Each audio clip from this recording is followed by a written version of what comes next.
Hi everyone! In this episode we're heading out to a place called Shardlow in the East Midlands, which is a really popular destination for people who enjoy a pub stopover. So let's go and see what all the fuss is about. Location wise, Shardlow can be found on the B5010, 4.5 miles southeast of the city of Derby and close to the junction of 24A on the M1, and serves as an excellent location to explore the region's cities, waterways and hiking trails. With around 8 pubs, 2 restaurants, a holiday park and a heritage centre, there's plenty to do once you've parked up. If you do want to explore further afield, there are regular buses throughout the day and night. Yes, night! With East Midlands Airport and the Parkway being so close, there are Skylink buses linking Derby, Leicester and Loughborough throughout the village. We're flagging up some of the pubs now as we drive in, but don't worry, we will come back to them and have a proper look at them shortly. First of all, let's get to the Clock Warehouse. Before we head inside though, Shardlow was once one of Britain's most important inland ports, a meeting point between river barges and the narrow boats of the Trent and Mersey Canal. From the late 18th century to the early 19th century, the village bustled with trade in coal, salt, pottery, timber, grain, iron and cheese, and its wharfs were lined with red brick warehouses and Georgian merchant houses. Boat builders, rope makers and carriers formed a close networking community here, serving the growing industries of the Midlands. And though the port declined as the railways arrived, many of its original buildings survive today, and the Shardlow Heritage Centre now preserves the remarkable story of this once thriving inland port. So here we are at the Clock Warehouse, one of the most significant buildings that has really stood the test of time here in Shardlow. Built in around 1780, it's 4 stories of beautiful red brick, and if you look closely you can still see the big arched opening where canal boats once came right inside to unload. The clock up on the gable came much later, but it's become a bit of a familiar sight now and serves as a reminder of how time has carried this place forward from a hard-working inland port to a picturesque canal-side eatery. Despite being a sleepy October afternoon, it was really quite busy. The manager Chris gave us a warm welcome and encouraged us to wander through the building. We explored beautiful viewpoints, as well as some well-designed dining areas across 3 of the 4 floors, including a function room, a large beer garden and a stunning canal-side terrace.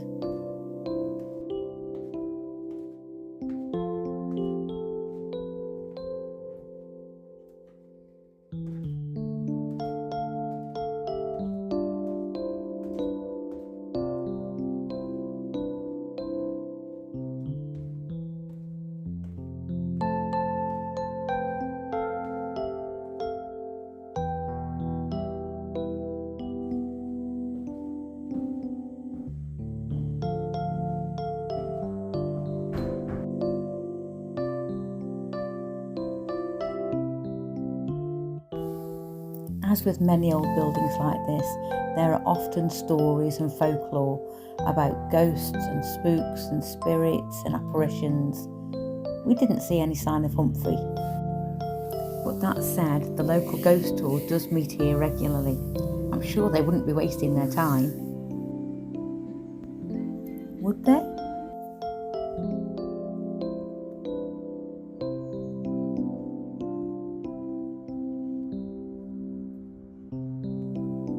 This is the area of the car park where most people tend to park up for their pub stopovers because it's just a little bit more private and away from the main road. I'm guessing in summer months though, when it's really busy, maybe that's not the case.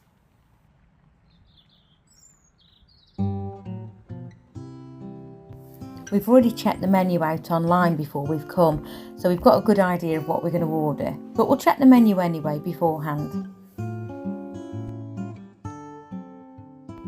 The Clock Warehouse is part of the Marsden's Group and currently has a 40% off mains deal. The code is available through the website.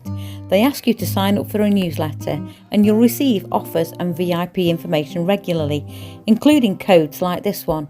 40% is quite significant, isn't it? With a pub stop, they simply ask you to order from the kitchen and have a drink or two. The menu is varied and they do provide allergy information as well as vegan and gluten-free options, so hopefully there's something for most of us.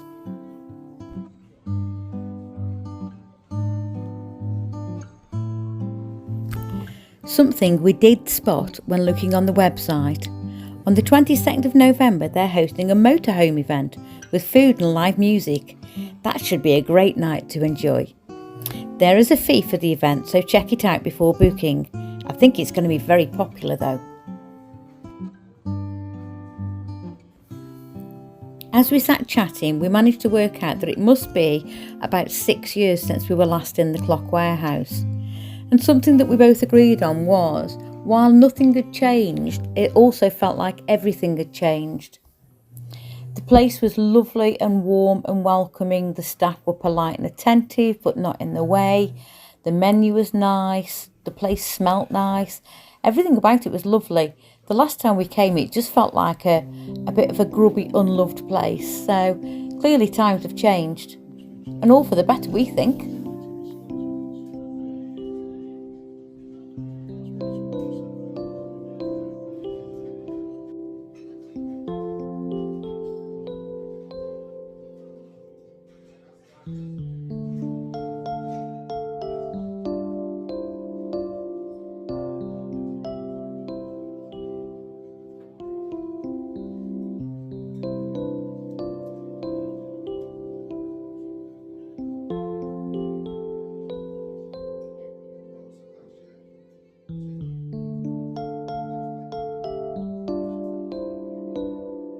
The whole afternoon just felt very gentle as we sat chatting, catching up with emails, looking into some of the pubs in the area and whether they provided pub stops or not, and just enjoying time together.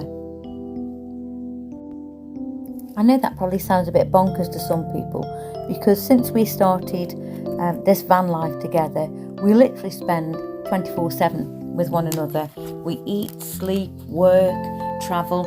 We do everything together. It's very rare that we're apart, but we've always got something to chat about, something to discuss, and we're not afraid of the quiet spaces either. So you will see us sometimes on our videos where we're just sitting gazing into the air or reading or whatever. We don't feel the need to have to chat constantly, and that's quite a nice place to be in now.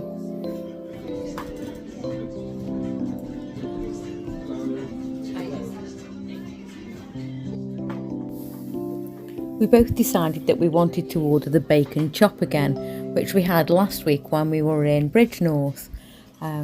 We really enjoyed it when we were there, and we were a bit hesitant as to whether it was going to spoil it by having it somewhere else, but it was absolutely delicious. The bill for the 2 meals would have come to about £40, but with the 40% discount it came in well under 25. Bargain.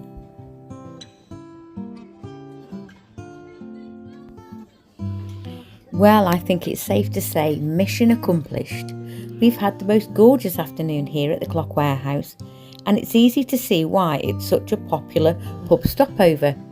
The food's been delicious, the staff's so friendly, and the setting right on the water couldn't be more perfect. It's one of those places that just makes van life feel effortless. Pull up, relax, enjoy some good food and good company, with a view that does half the healing for you, and the facilities are spotless. The atmosphere is warm and there's this lovely balance of comfort and calm that fits beautifully with life on the road. Now that we've finished up, we're going to take a wander into Shardlow village itself to see what other pubs and restaurants have to offer, to keep following that gentle flow that makes every stop along the healing road its own story. I've been to the dentist today and had 2 new crowns, and I'm still a bit numb, so bear with me as I speak. And if I say words wrong, just be polite. Anyway, this is the last bit of the video. And Gary and I absolutely adore pub stopovers. It's such a nice thing to do. It's fun, it's supporting rural businesses, and you get to meet lots of lovely people along the way. And we have a few guidelines that we work to, so we thought we'd share them with you. So before we arrive, We always call ahead or message first. Even if the pub is listed on Britstops, search for sites or park for nights, we always check first. We confirm that the motorhomes are welcome that night and ask about any size limitations. Whether they expect us to dine, have a few drinks, or just give them some money towards the pitch for the night. Lots of different pubs do different things. A friendly call builds goodwill before you even pull in and helps you to understand expectations. The second one is check arrival and departure times. We have to respect that pubs are businesses. Some may prefer arrivals after lunch service or departures before lunch rush the next day. So just check with them. The next one is ask them where they would like you to park. Don't assume. Some pubs have designated areas away from regular customers or need you to park specifically on a grassed area or some hard standing. The next phase is when we're actually there. Eat, drink and be genuinely appreciative. Our golden rule for ourselves is to support the pub. A meal for two, a couple of drinks go a long way. And even more if we share kind words about the food or service. Even if we only have a few drinks there, we're always generous and polite. Next, we don't treat it like a campsite. We keep chairs, tables, awnings, washing lines, barbecues, all of that stuff we keep inside the van. It's a stopover, not a pitch, and that's really important. Next, be discreet with waste and water. We never ever empty grey or black waste on site unless the pub has explicitly provided a facility for this. We don't fill water without asking first, and when we do, we always offer a small donation or agree to buy an extra drink or something. Next, we keep noise low.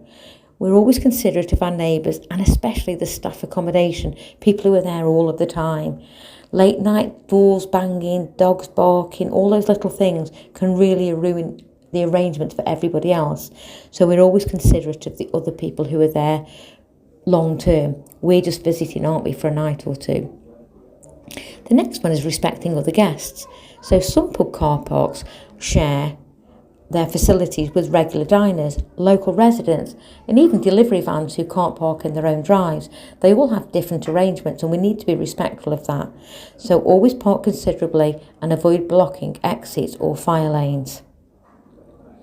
And then the final phase is when we're leaving. We always leave it tidied and we found it. We pick up any litter, even if it's not ours. We double check that we've not left anything on the floor, that there's no marks, there's no evidence that we were ever there.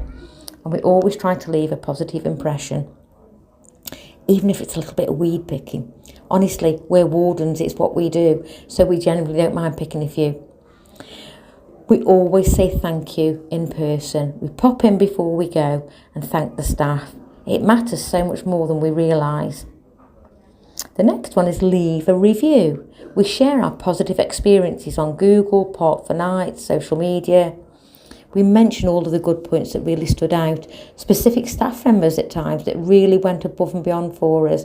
It helps the pub to attract a respectful motorhome community and supports rural businesses at the same time. On that note, if we have a bad experience or there's something just not quite right, we always speak to them directly. We're never ever going to destroy a business publicly. That's just not why we're doing this. And the final one is to be an ambassador for our community. Every pub stopover visitor represents the whole wider van life community. Leaving a good impression helps keep these wonderful spots open for everyone to use. So while they might appear to be a bit of a freebie, they're not really, are they? There's a bit of consideration that's always required. And being respectful, communicating with them and leaving a really positive impression is really important. We hope you find these tips useful, and you may have, do you know what, you may have been doing this far longer than we have, and you may have even more tried and tested tips and guidelines that you work to, and I'd love it if you'd share it with us in the comments below. It'd be really, really helpful. So we hope you've enjoyed our trip of Shardlow. We hope you've enjoyed some of the tips and maybe feel encouraged to try some of the pubs, and we look forward to seeing you again soon. Thank you for watching.